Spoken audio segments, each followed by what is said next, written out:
So then you're quite welcome to have a copy afterwards and forward it on to anybody in your team that may be interested. And a copy will eventually be on our website once we've got over a couple of IT issues. So I say, just for the record, we are recording this, and if you could go on to mute and ask your questions at the end, that would be great for us. Okay, so we'll get started then, as it's 5 past. I'm Simon Green, owner of Green Building Design Consultants. We're a mechanical and electrical design consultancy that are doing much more of green technologies. And unfortunately, we've been involved in a lot of problems and cases where clients have asked us to come 2 years after PC with lots of green stuff that's not working. So hence we thought in the office it would be a good idea to sort of do this lesson of what we believe green energy is, and more dominantly some of the pitfalls and some of the challenges that we're all going to face as we go forward. So to get started, really, I think it's absolutely important that that all of the design team and the clients sit down very early on and really determine what the client really wants. And I obviously underline the word "really" there, because a lot of clients I know, they want to be green because it's fashionable, and then when they understand some of the increases in costs to install it, some of the compromises on hot water, and some of the challenges of the space, that they don't really want to be green. So I think what I really want to get through as an early message is to listen to the client and find out what they really want and what they don't want. And if they're just going to be fashionable and say they want to be green but not be green, then we can put some provisos in there. Or if you've got a house that they want to be super hot in the winter and super cold in the summer, and they also want to take loads and loads of sort of deep hot baths, then we can be partially green, but we do need to know early on what we're gonna do. Once we've established that brief and really get to the bottom of what the client wants, I think it's really important then to highlight the challenges with green energy and what would be involved, and then start with some outline budgets to try and agree those upfront costs and some ongoing costs, and then hopefully some savings in costs in financial terms, and certainly some savings in CO2. And the important lesson to try and learn today is that low energy and saving lots of carbon doesn't necessarily mean a cheap house to run. We'll talk about that a bit more later on. So the key thing we need to understand with green energy is it does come with some compromises, but both the client and the professional team must understand that when you've been used to sticking a gas boiler on the wall in the kitchen with a balanced flue, and it's a combi boiler, and it provides constant hot water, so there's no issues on the hot water running out, and it heats the house, and with the time clock it works like magic, and it all works pretty well for the last few years. The problem we've got as a society is that boiler uses gas. Gas is a fossil fuel and heavily CO2 emitting, and we're all now realizing the impact on the world of that. And this country has now made a criterion where we're going to try and halve our carbon emissions in the next 9 years and be completely rid of carbon emissions by the year 50, which means we have to consider different mediums for heating. Fossil fuels, coal, gas, oil, wood are basically all going to be banned, and we need to come up with ways of changing that. Now, green technology will be something that doesn't use a fossil fuel. And that comes with some limitations, which we're going to sort of talk about in some detail now. Some of these limitations could have an impact on the quality of life. And when I say that, if you want constant hot water and deep baths continuously, it's difficult to achieve that with green technologies. So there may be some compromises on hot water.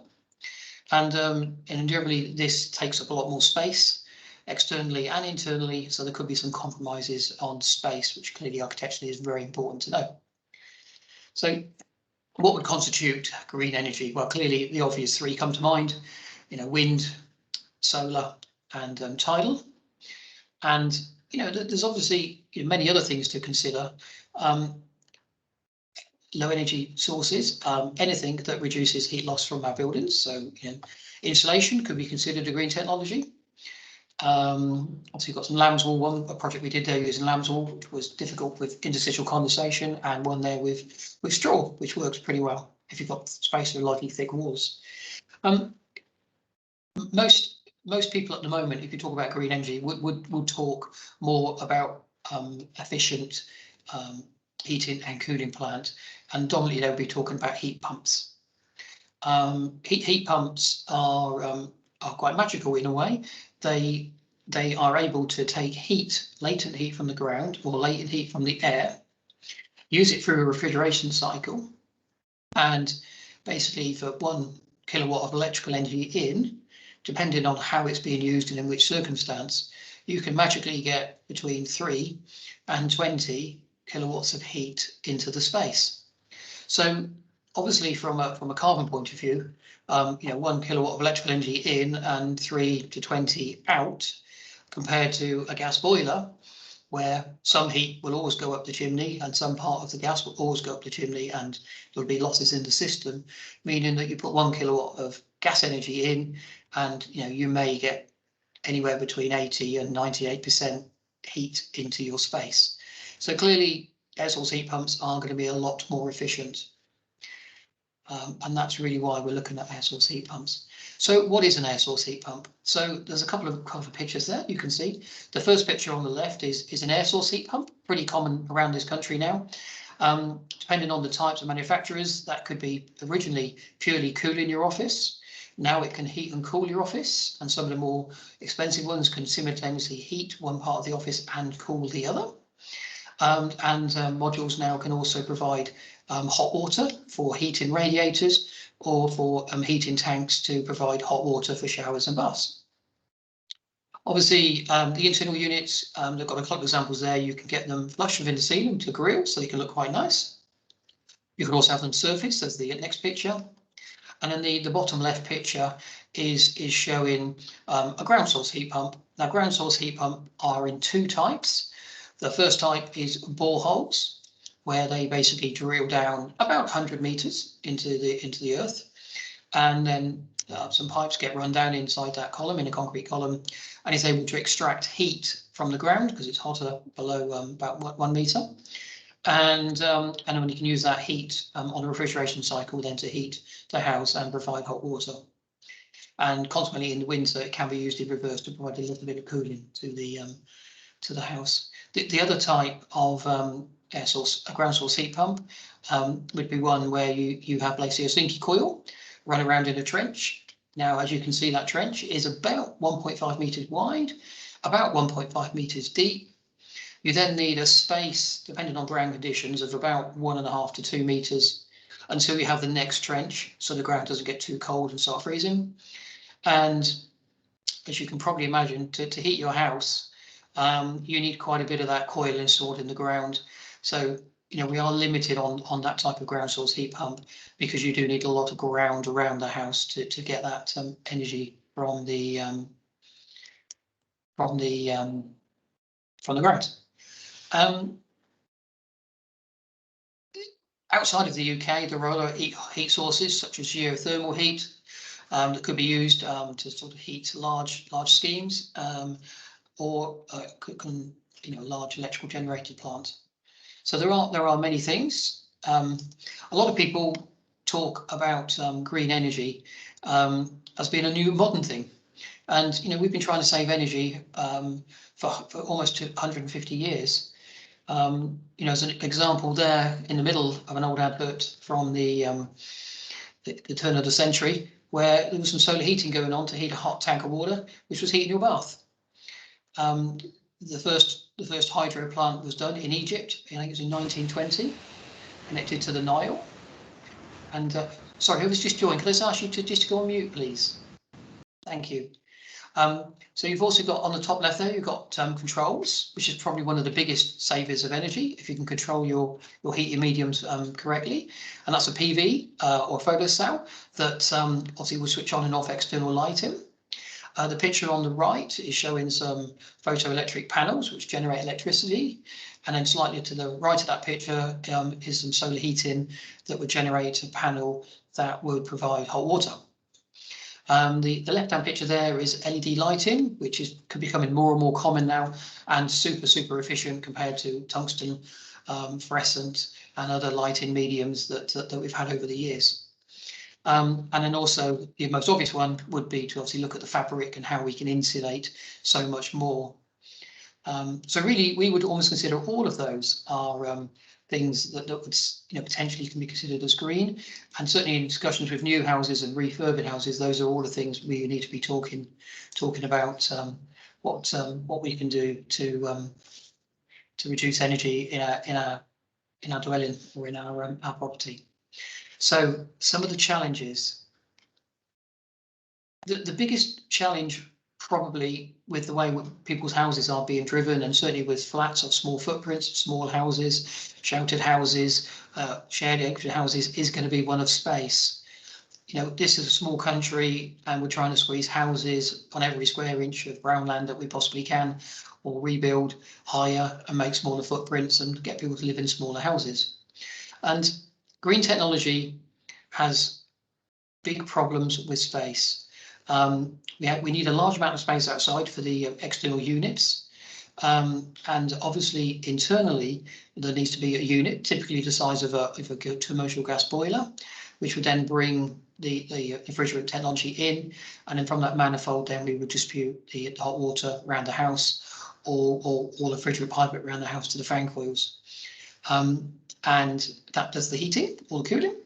And then the other challenge for space is, if we think back to a typical flat with a combi gas boiler in that provides instantaneous hot water from the gas, with green technology, unfortunately, we can't do instantaneous. You can have instantaneous electrical, but then you're not getting any of the efficiencies we talked about earlier. You'd just be getting 1 for 1. 1 kilowatt of electrical heat will give you 1 kilowatt of power.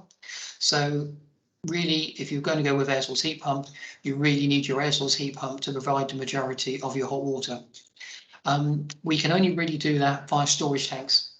So you're into an immersion tank, which obviously gradually heats up with hot water. Now, earlier systems, that would typically be 6 to 8 hours. Modern systems now, they are trying to get the temperatures hotter and more coils in there to heat it up quicker. And I believe now the temperatures are down more close to sort of 2 to 3 hours, depending on quite the temperatures you're trying to heat to and what temperature the cold water's coming in at. But one thing's for sure, we can't do instantaneous hot water. So depending on how many showers we need, and we'll talk about that more, depends on the size of the tanks. And the more showers, the more bathrooms, the more tanks, the more space.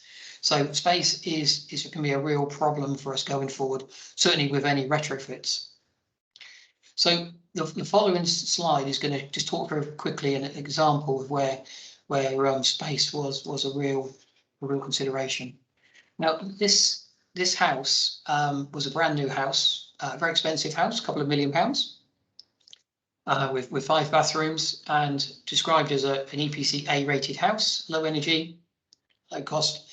And we got involved about 2 years after PC, where the client was very cross with everybody involved with the project, suing the architect, suing the builder, and just generally cross that the thing was cold, his house was cold, should be highly insulated, and it should never be cold as per his promises. Now, when we looked at this, first things to note was on the left-hand side of that picture, you can see there's a timber door. Now, these air source heat pumps, they generate their energy from latent air. So they need air to flow across them so they can take that latent heat out of the air and then push it away from themselves, which naturally will draw more fresher air in with more latent opportunities in there and continue working like that. Now, I guess those beautiful pieces of engineering that you can see there were considered unsightly by the architect. So he enclosed them in quite a heavy timber structure, which you've got only fortunately the picture of the slide of the door. So those units, as you can see, were then enclosed into a very small environment. If we look a bit more closely at them, you can obviously see they're very close to the wall. And then there's a drip tray underneath and some copper pipe leading the way. Now, it's quite normal that when these machines work quite hard in the winter and in the early mornings, that as they take heat out of the air around the back of the units, that air gets cold. And at some point, that air will cross the dew point on the psychrometric chart, which means that moisture will then start to form on the metal surfaces and on the coils. Now, it's designed to do that, and when the unit senses that it's frozen, and indeed, if you look at the left-hand unit on the side there, you can see there's some frost coming from the side, which shows how frozen it is. It's really frozen around the back. So when the unit senses it's gone into frozen mode, it would then just stop working in heating mode, reverse its cycle, take a little bit of heat from the building, and then allow that heat then to go through the coils at the back, warm the coils up. Obviously, that would melt the frost. The water then will run away onto the drip trays that you can see at the bottom of that picture. And then in the bottom of the drip trays, there was that copper pipe that would allow the unit then to drain the water away. Now, what was basically happening on this project was, because I say it was not having any much air around it, I think really what's happening was you were almost creating a micro environment in that sort of area where the cold air couldn't really escape. And then you're trying to suck latent heat out of the super cold air, and the thing is constantly being frozen up and never really getting a chance to thaw. And there's a picture standing back, as you can probably see on all of the water, and that's all frozen. The trays were frozen. And actually, if you look at the copper pipe on the right hand picture, you can see that even inside the copper pipe was frozen solid. So I think that whole environment inside there was getting so cold, and it wasn't being able to get its air away, that it was just constantly freezing, and you weren't having sufficient time to run the heating and run the hot water to get the house up to temperature and get your hot water. So space is a huge problem, and the manufacturers are recommending those units to be positioned a metre away from the wall, and ideally nothing more than a metre in front, to allow good air to come in and out of the unit and get away. And they took the fence down and moved the units away, and it was behaving much better, and the client was a little bit happier. So there's our first lesson. Space is a real problem, and we can't squeeze these units into corners in unsightly places. They do need to be allowed to have air to and through them. This was also mounted on the north facade of the building, and it's much, much better for efficiencies and for performance if they can be mounted in the south or in the southwest, where we typically would get evening and afternoon sun, which we'll talk about the controls of those a bit later on.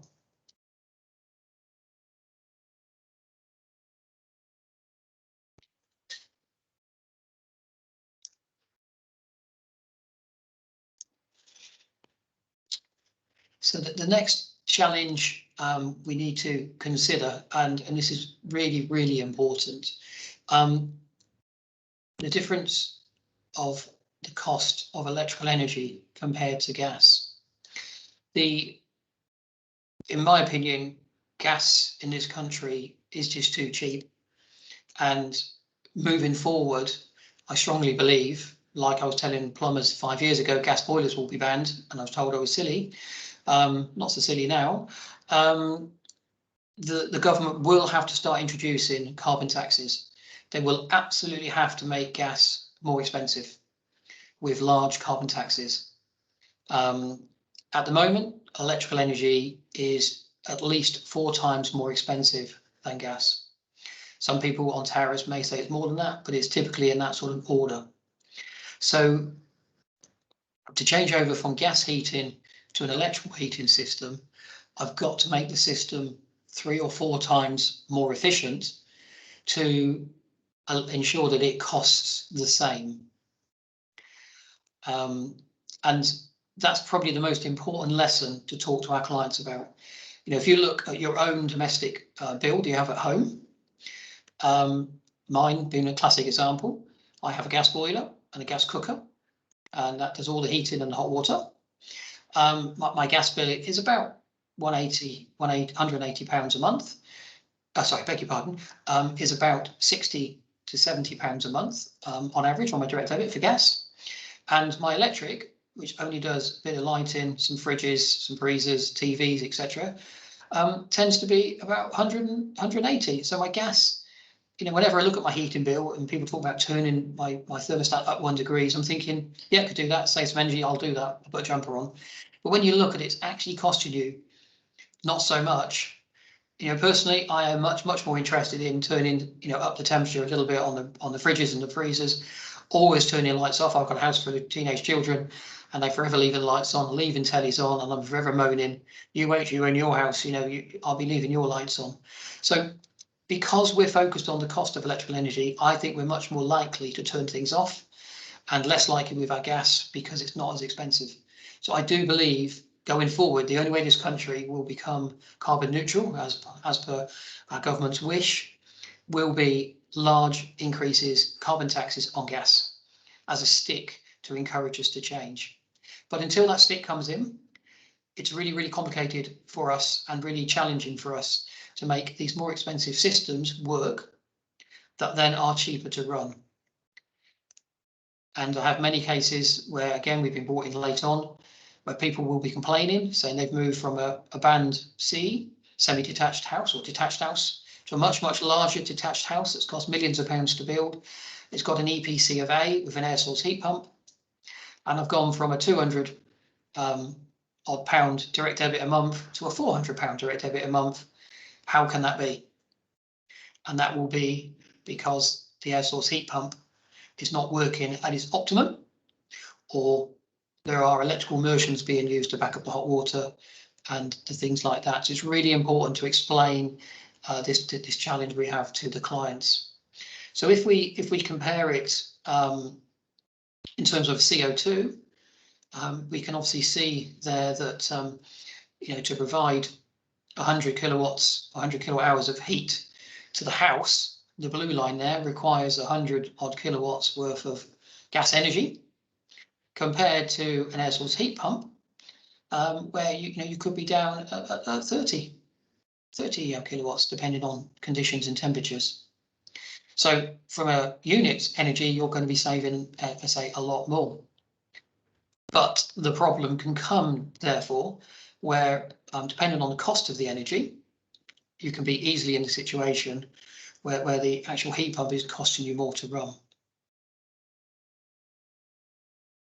You know, if we use our office as a classic example, we pay 16.6p for kilowatt hour of electricity and 4.4p for gas. And say those carbon savings that you're seeing on the first table aren't necessarily showing, therefore, into that into a cost saving. I mean, I've done a little calculation here. If you assumed 100 kilowatt hours at 16.6p in the winter, and it's been a cold winter, and you're only working at a COP of 3 to 1, which is at the bottom of its range, you know, that's sort of going to cost you £5.55 to do that. And then if you compared that to a gas boiler running in the winter, 100 kilowatts at 4.4p, and we're going to assume a 94% efficiency, so 6% of heat and waste gas goes up the flue, that's going to cost you £4.68. Now, obviously, in that cold, very cold winter snap, the gas boiler is obviously cheaper to run. But the thing to consider, of course, is over a year where that gas boiler is still going to cost you that same cost in the summer to run. But with the right design, the right size of hot water tank and the right controls, you know, you can get those efficiencies up to 20 to 1. So therefore, your summer heating could actually be a lot less.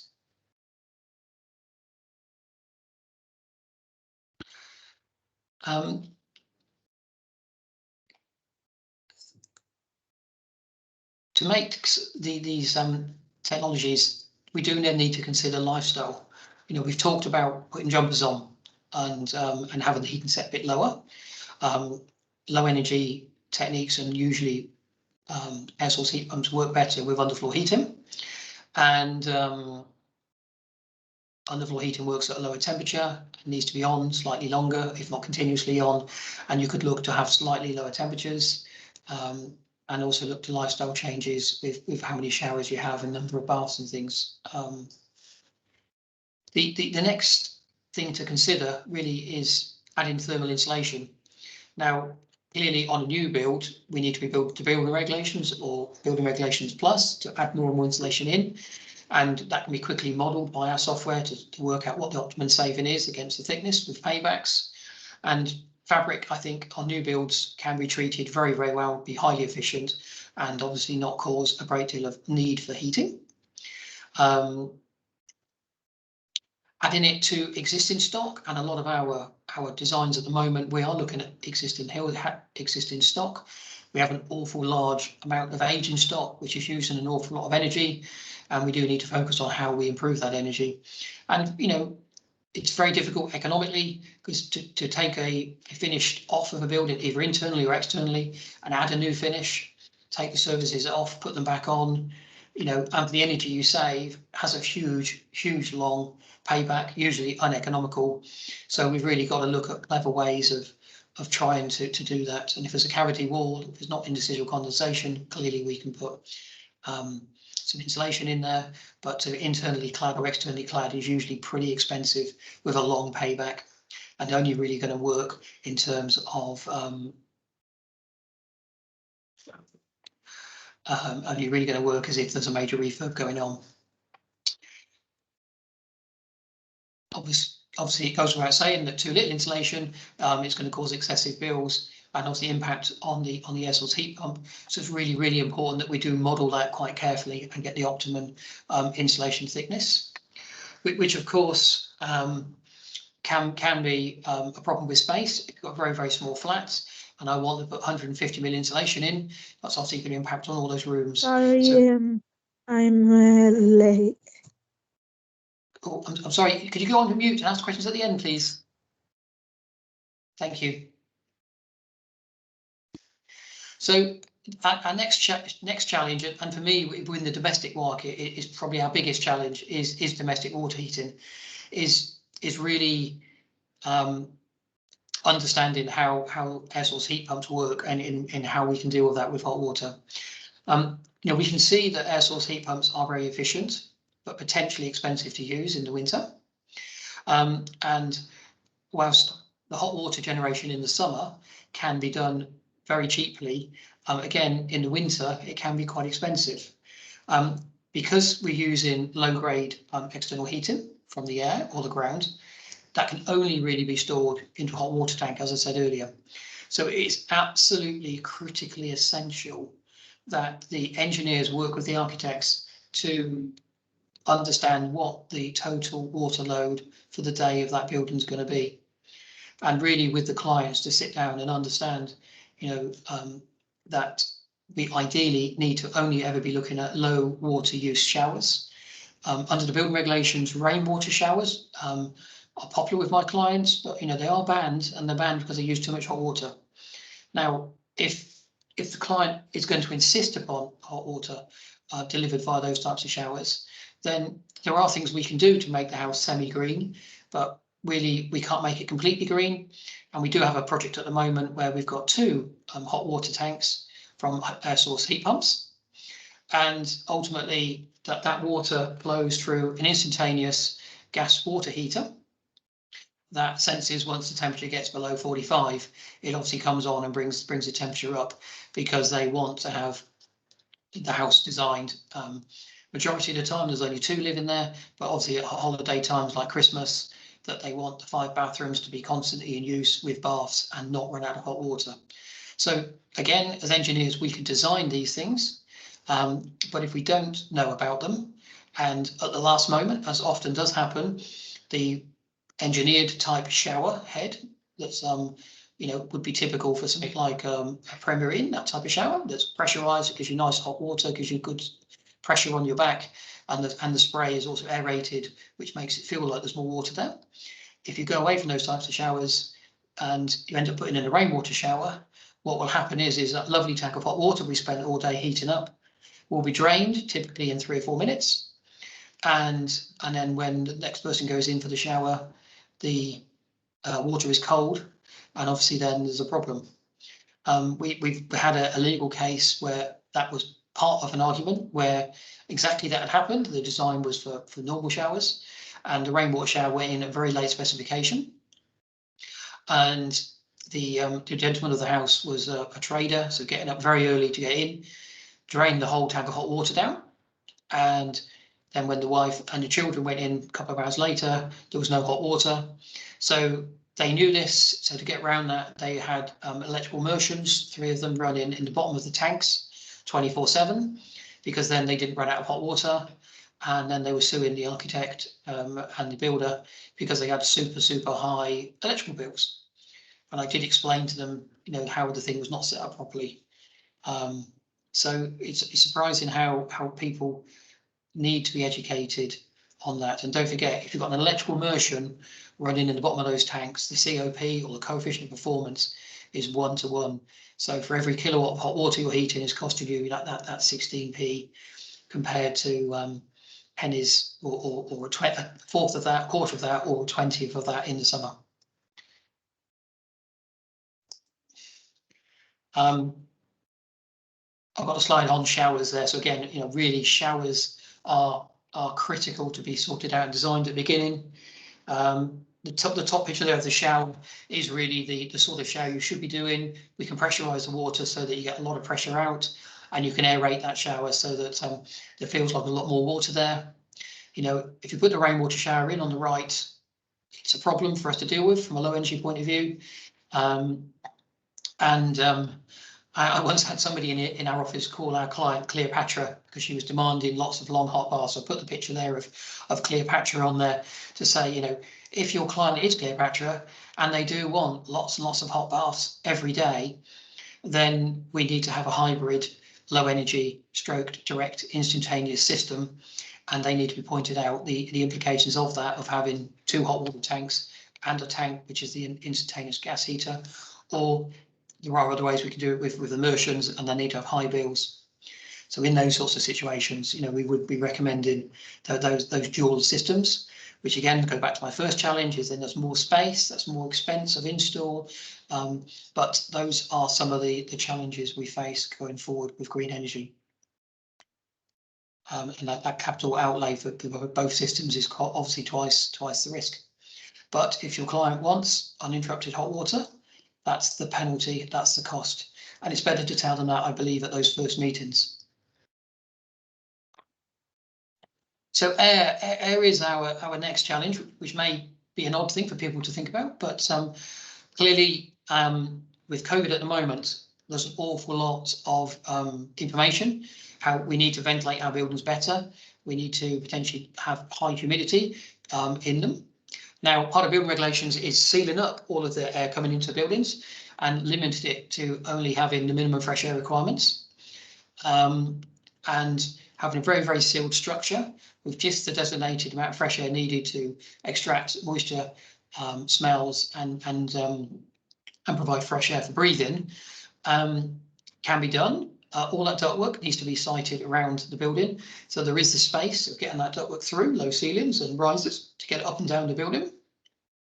The top tip we always like to do is, if we have those systems installed, is the air that gets extracted ideally should blow onto your air source heat pump, because the condition of that air coming out will certainly be hotter in the winter than the outside air, so you get a bit of extra free heating onto your air source heat pump. And consequently, in the summer, if you're heating or you're cooling in the summer with it, the inside air will be cooler than the summer air. So there is a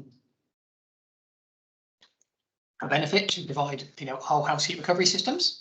They work pretty well, but we have that challenge of the space to get them around. And again, early on in the projects, we need to be designing that space in and working out where those ducts and vents can go, and understanding with people that if they do want the windows open, that there is some controls put in so that when the windows do get opened, it then does shut down on the air conditioning or on the heat pumps, as cooling and heating the car parks and the gardens are certainly wasteful of energy.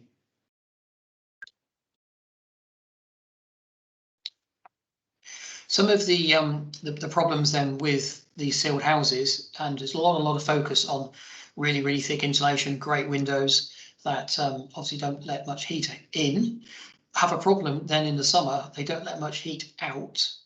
And if you get some solar gain coming in on the windows, the houses get heated up, and then getting them cooled down is a real problem.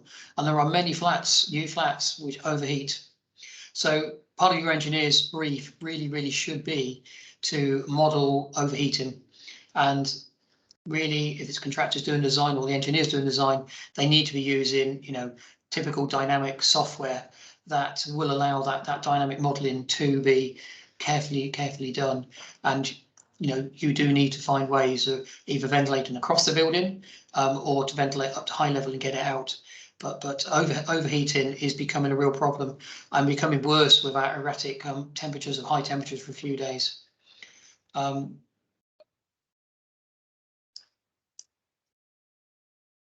Obviously, some of that problem can obviously then be with open windows, and if your design leads the windows to be opened all day, that could be a problem with security, with cross-contamination and pollution from outside, and also that could be a problem with noise. So it's really important that you work with the engineers to understand what level of ventilation we need, and if there is lots and lots of windows on that west and south facades, it's how we deal with overheating. This is an example of a house we had a problem on. The whole west and south facades were fully glazed, and the architect and the client had a constant change of specification where the windows got so large and the frame so small to capture all the lovely views that it ended up that the windows, when they came to site, couldn't be opened because the frames were buckling, and we had to come up with a retrofit complicated solution where we basically ended up putting a solid window in the middle so the client got the views he wanted, and then we had these almost like plant room ventilated grills either side of the windows in each room, because the house was getting so hot, getting 38 degrees in the top and unable to be cooled, that we just needed enormous volumes of air to flow through the structure because there was so much glazing and so much solar heating on there. We had to come up with this retrospect design, which with some more careful modelling, I think could have been avoided. But if you're going to build grass houses with east and west facing, you need lots and lots of windows to open to allow lots of air to come in to ventilate that. Some of the things we can consider as part of obviously stopping that overheating coming in is obviously solar reflecting film on the windows, and you can get some clever film now that allows you to bring low energy, low sun in straight into the windows, and the higher energy gets reflected out. The bit next picture there, obviously trees make great barriers for stopping overheating and could create some shade. Again, we just need to be super careful that the trees then don't start shading any PV on the roof, because as soon as you start shading the PV, it becomes a problem, or external posts or rails that can obviously help with stopping that direct sunlight hitting the windows. So there are things to be done, obviously, with that. So compliance, and where's it all going? Engineering standards and us as engineers has changed so much in the last 20 years. Obviously, part of the building regulations is getting more difficult. The SAP regulations and calculations to think about. There's BREEAM, there's obviously EPCs. Lots and lots of things that we have to constantly monitor. The London Plan is requiring things, and planning is also now starting to put in that BREEAM excellence should be achieved at this building, and that's the only reason they're going to agree to plan for the planning to be passed. When I first started in the offices back in the 90s, crikey, we did a hand calculation for how much heat loss came through a wall when it was based on -5 outside and 21 inside. We obviously rounded those numbers up, and you then had a heat loss for the room done by hand. You then selected a radiator, and the radiator was usually sized bigger than those heat losses.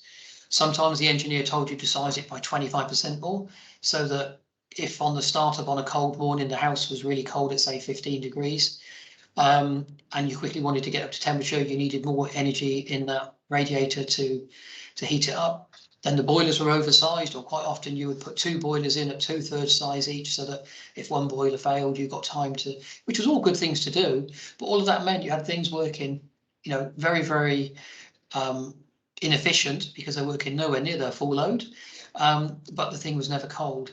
And now our criteria and our standards are really asking us to do lots more detailed calculations and ensure we get very, very accurately sized plants, which hopefully makes it smaller, but does require more controls and more checking and testing the design.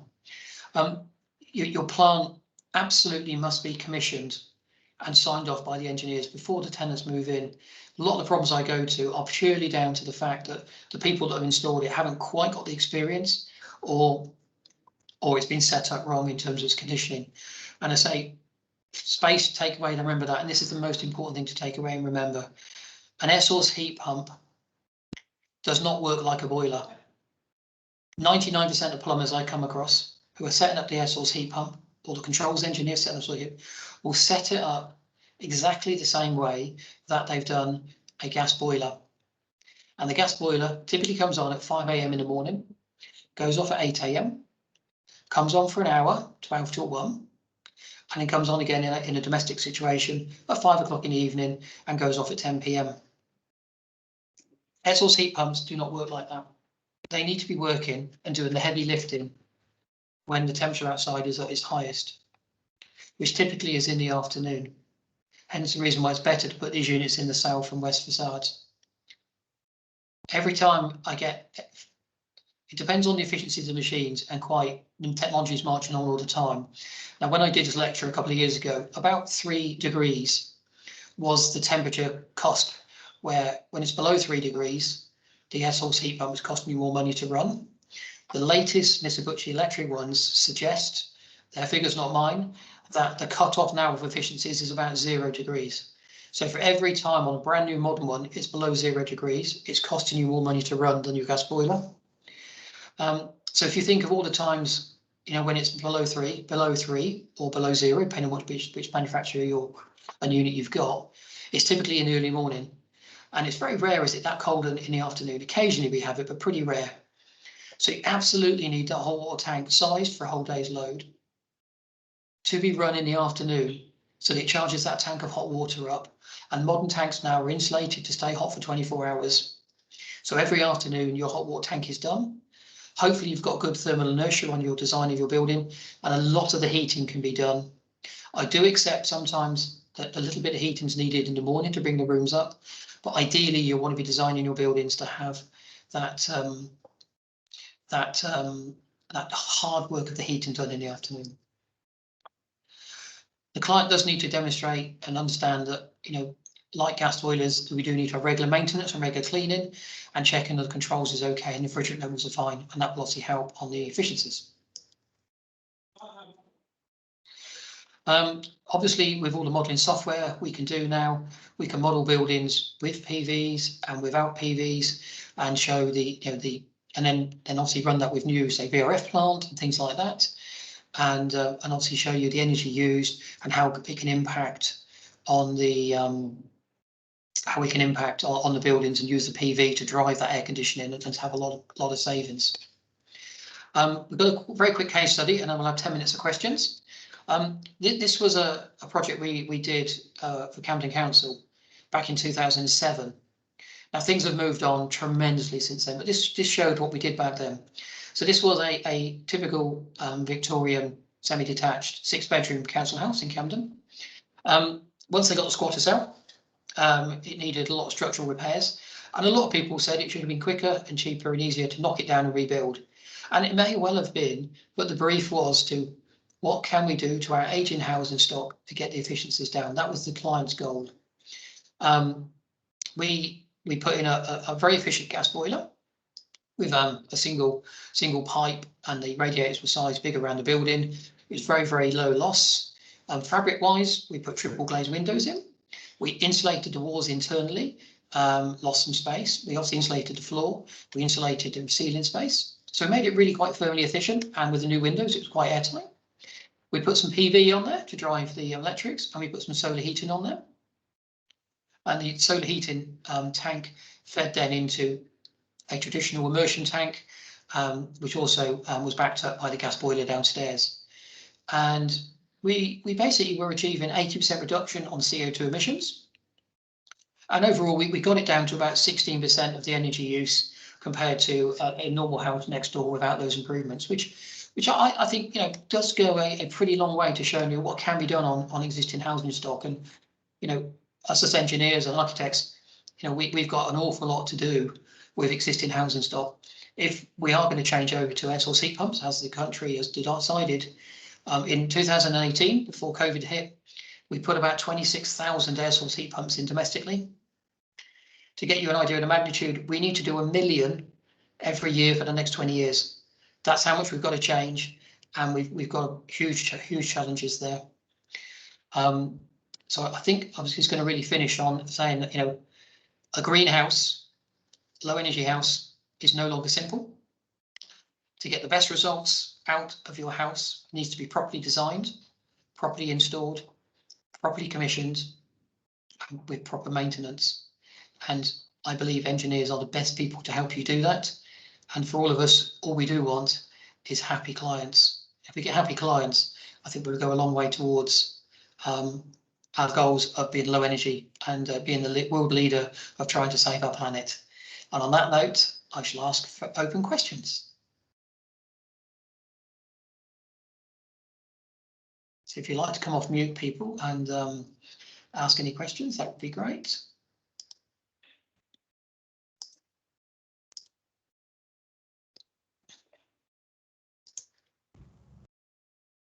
Simon, we have had some questions sent through on email prior to this. So one of the questions we did have asked was, is hydrogen an option to replace gas? So there are going to be many places around our country where there isn't any space, or isn't really any options, or isn't the power supply for those electrical DRED systems. So I think hydrogen will have a place. There's an awful lot of design technology needed. There are people like British Gas that will invest a lot of money in coming up with solutions for that. You know, they have a whole network throughout the whole of the country to provide it.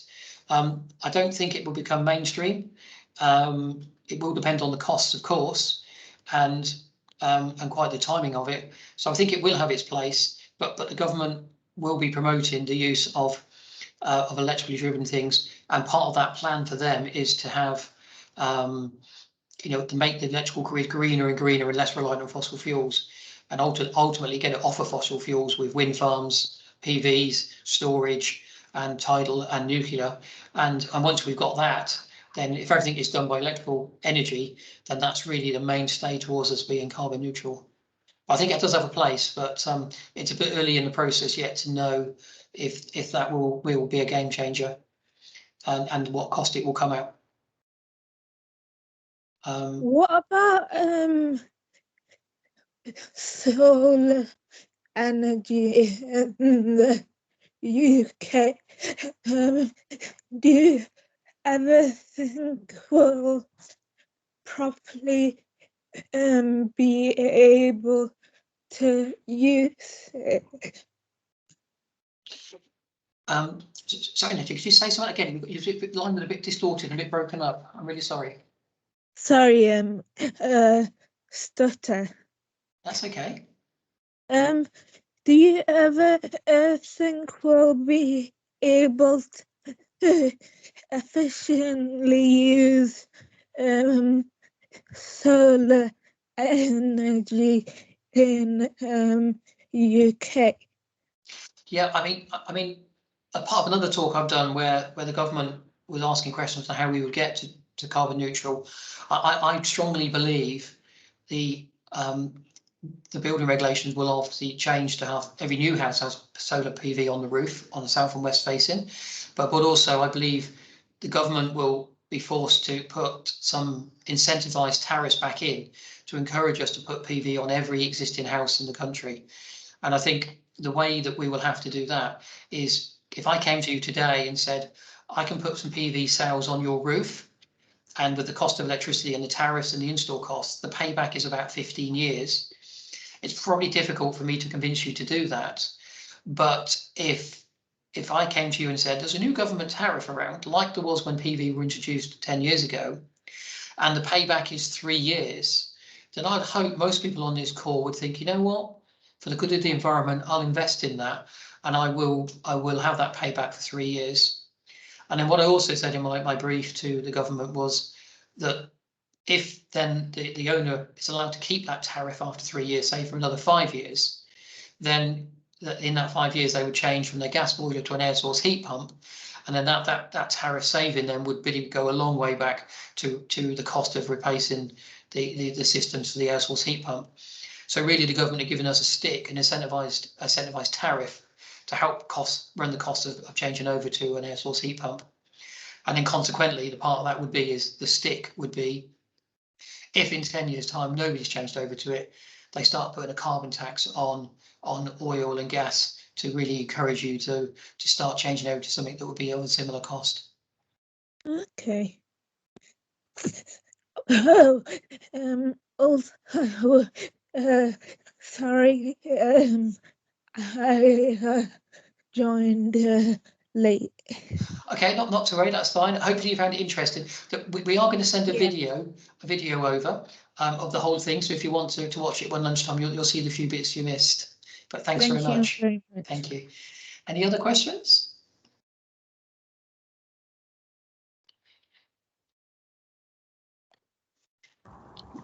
Another one that we had come through, Simon, previously was asking how are we going to be able to power all of these heat pumps and electrical cars at the same time?